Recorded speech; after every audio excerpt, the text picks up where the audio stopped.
Yesterday, we celebrated the feast of Saint Ignatius of Loyola, the founder of the Jesuits. And reflecting on that day and its significance for me, I was moved to offer a talk today for our Zen community on a Zen eye on Ignatius. And perhaps one could say also conversely, an Ignatian eye on Zen. Ignatian spirituality and Zen are the two major streams of nourishment in my own life.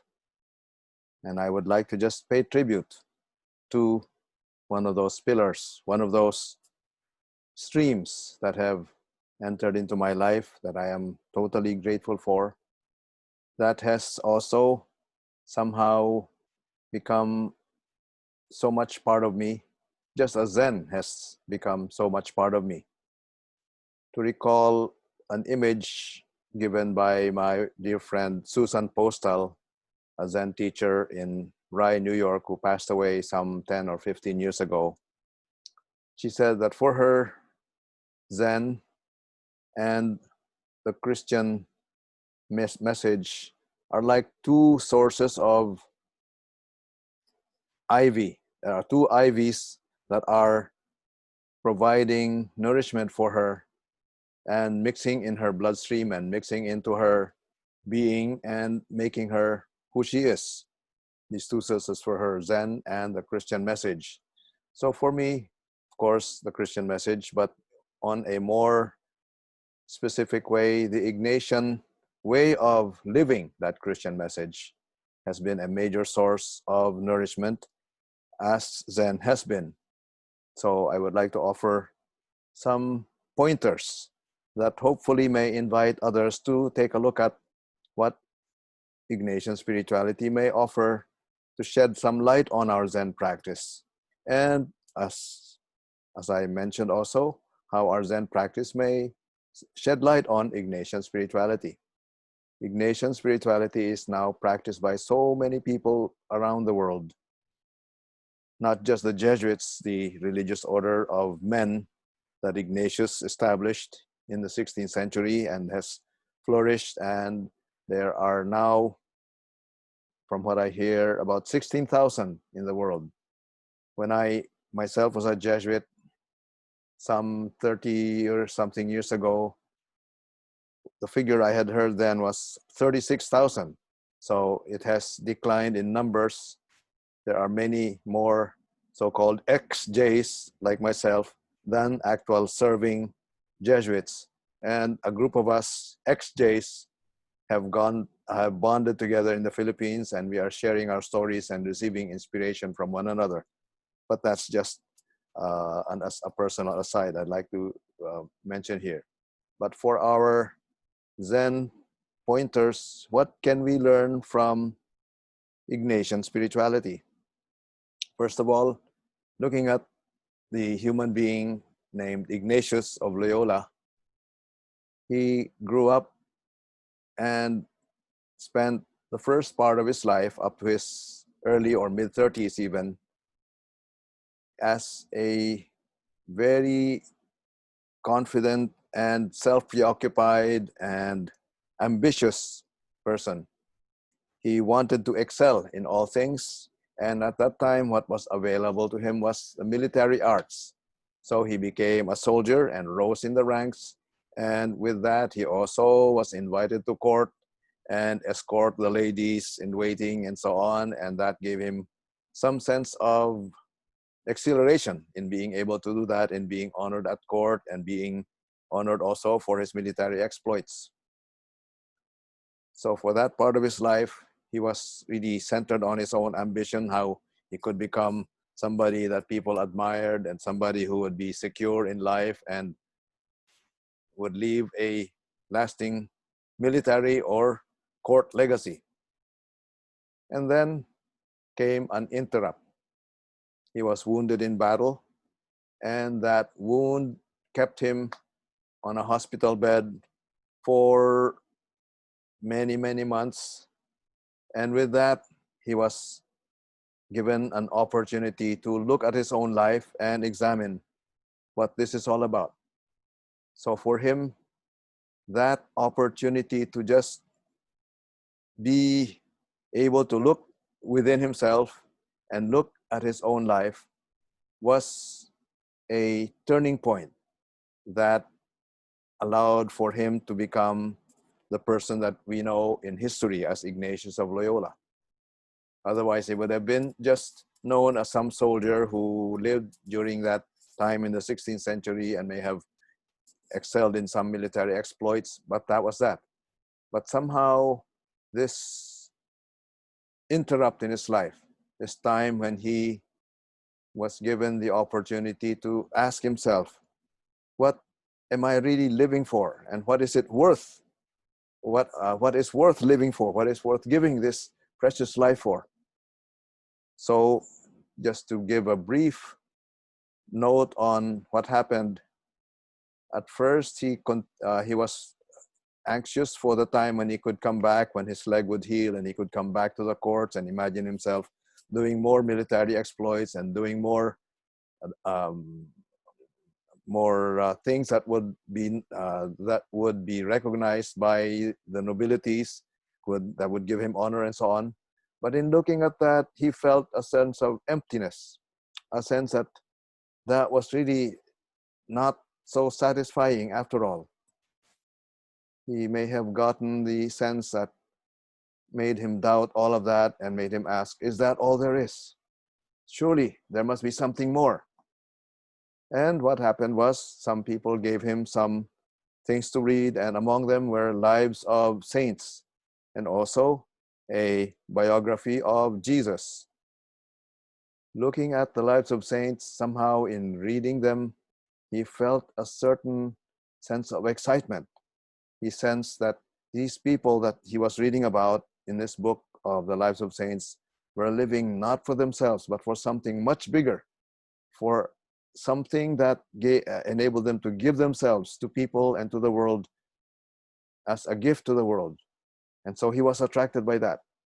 And the more so when he read the life of Jesus, he felt a certain deep attraction for living a life where one lives no longer for oneself, but totally at the service of others. So that was a hint for him to really look at the new directions of his life. So he went on an inward journey of meditation and contemplative practice, digging deep into himself to look for the sources that would enable him to offer the rest of his life in that way of service motivated by love.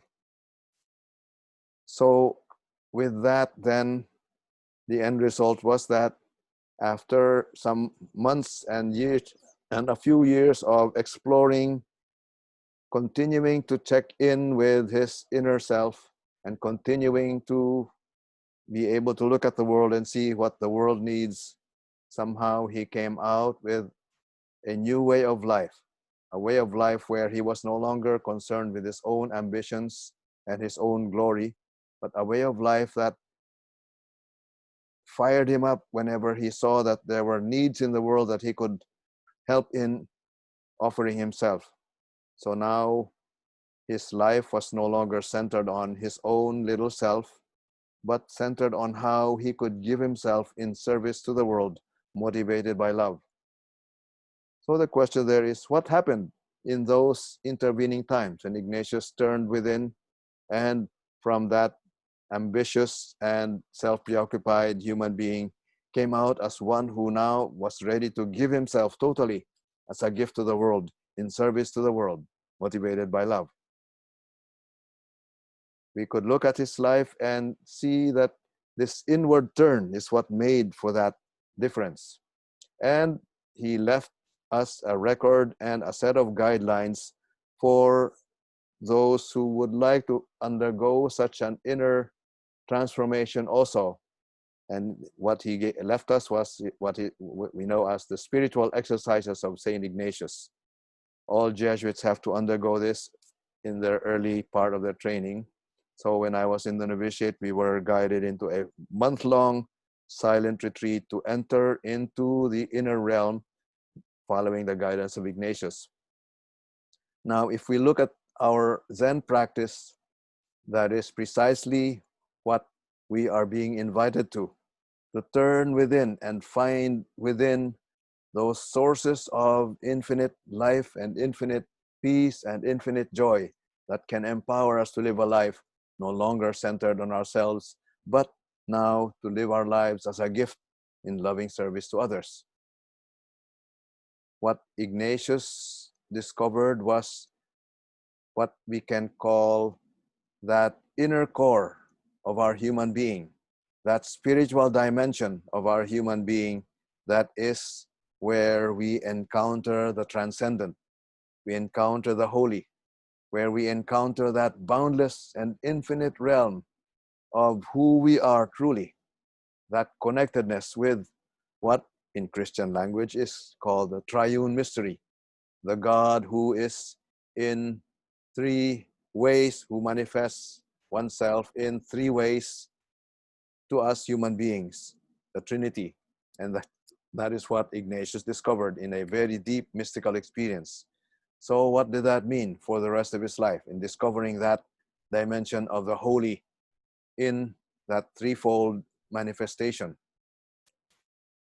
It also enabled him to realize his connectedness with all beings, with the entire universe, so that he was now able to place himself at the service of all, precisely empowered by that realization that he was no longer living for his own little self, but as motivated by that boundless and infinite power that he encountered and to which he gave his life in those moments of turning within. These vignettes in the life of Ignatius can also serve as very important hints for us as we continue our Zen practice of turning within, as we sit and breathe with attention, and as we come more and more deeply into the core of our being, where there is that stillness that opens out to that boundless reality.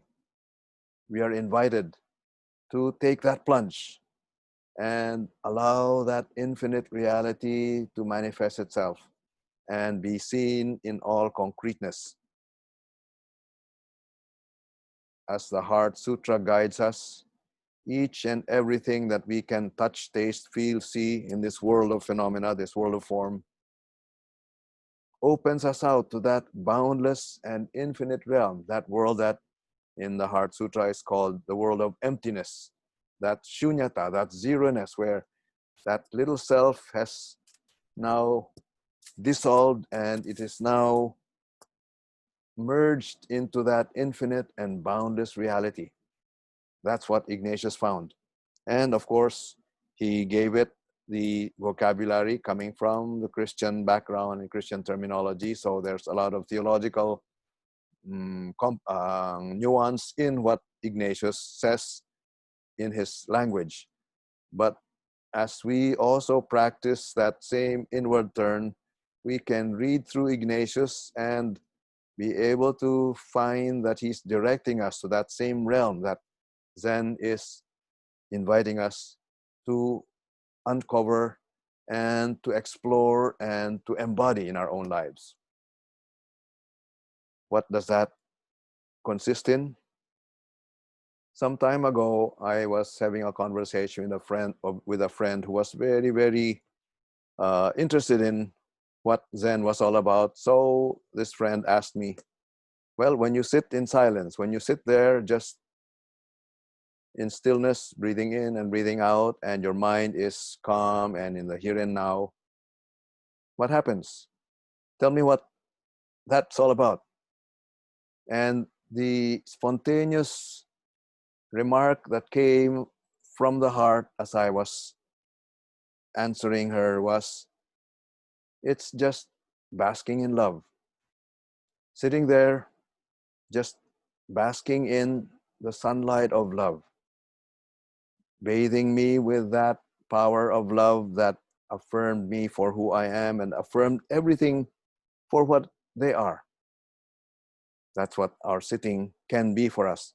As we struggle through these distractions of the monkey mind and what should I do after this, or as we struggle with issues in our past, or we struggle with our own little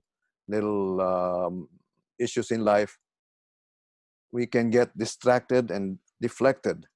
But if we stay the course and if we keep coming back to this place that we're invited to, namely the here and now, and as we enter into that deep stillness where all is calm, what we can discover is the same realization that Ignatius encountered in his own contemplative journey, namely that we are basking in that love, in Christian terms, in the love of the triune mystery that makes us who we are. But in Zen, we may not use that kind of theological language. Even the word love is not so much used in Zen, but we use the word loving kindness and compassion from Buddhist scriptures.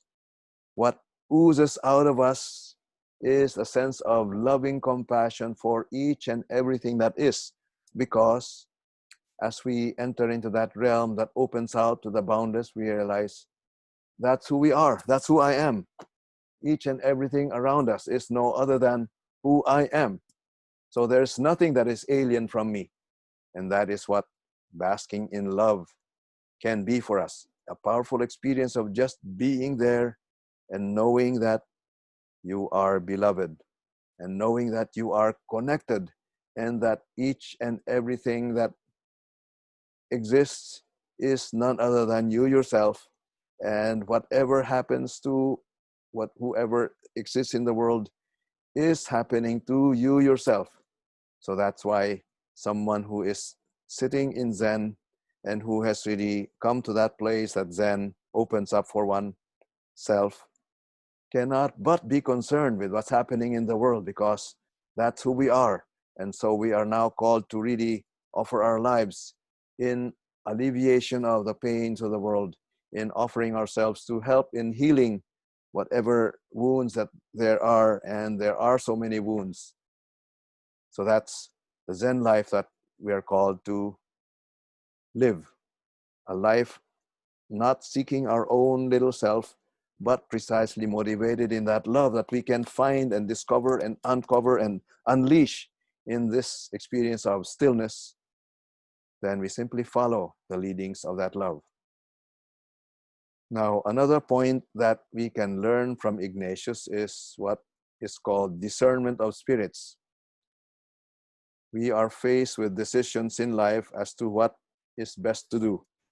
And of course, now the direction for us is to live life and to do things in a way that is according to that purpose for which I am made, namely the purpose of being able to give myself in love and in reverence for all that is holy, that is, in Christian terms, the God that is the source of all holiness, and to live my life as one that glorifies what is, praise, reverence, and serve that which is holy, that living triune mystery, to use Christian terms again.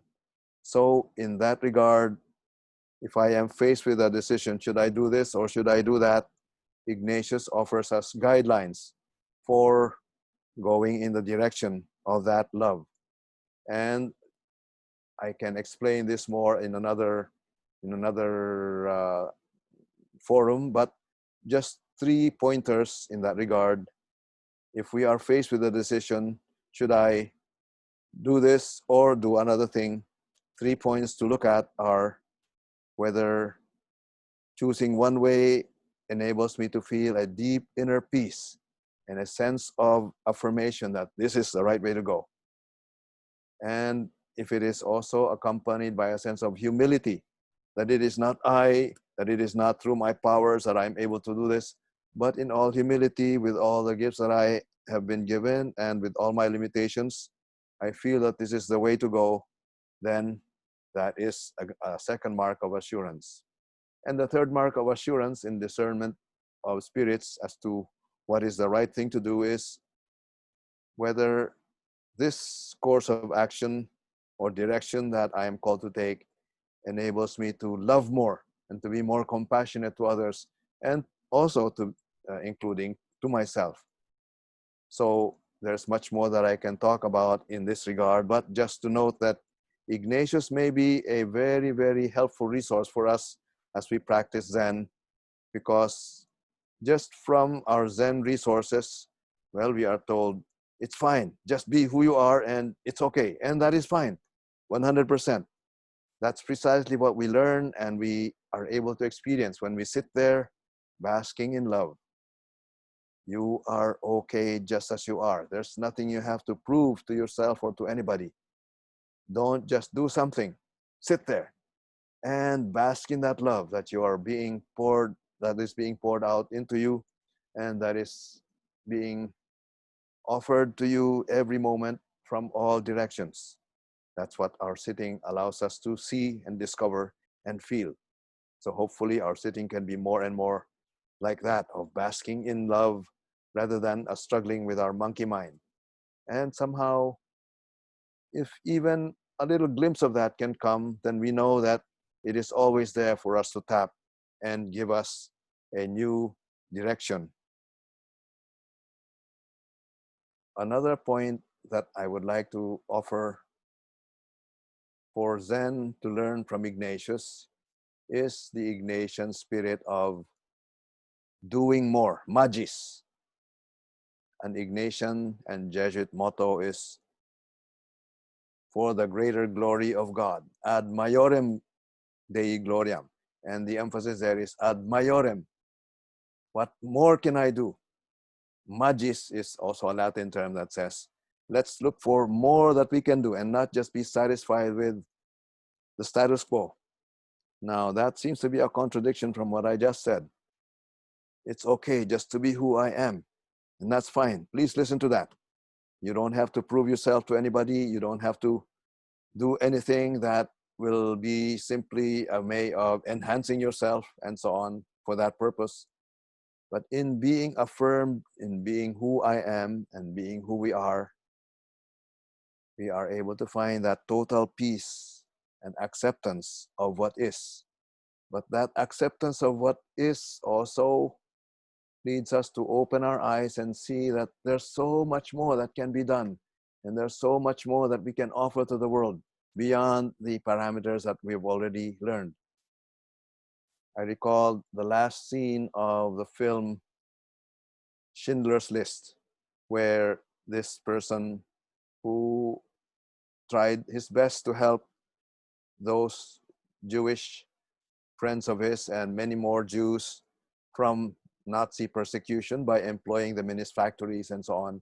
So after the war ended, he was given an honorary title and acclaim as the righteous person by the Israeli government.